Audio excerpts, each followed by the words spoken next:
Dividing a complex number by a real number is actually the simplest operation in complex arithmetic, and once you see the pattern, you will never forget it. Our problem is 2 minus 4i, all divided by 2. The rule is straightforward. When you divide a complex number by a real number, you divide each part separately. The real part gets divided by 2, and the imaginary part gets divided by 2. You never mix them. Think of it like splitting a fraction. 2 minus 4i over 2 is the same as writing 2 over 2 minus 4i over 2.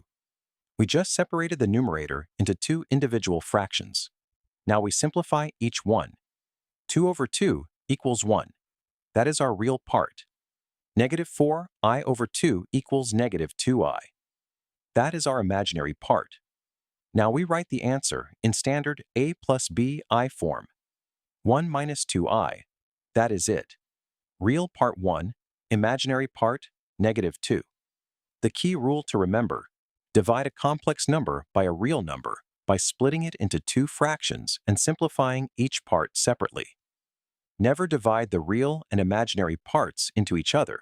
Just treat them independently, simplify, and write your answer in a plus bi form.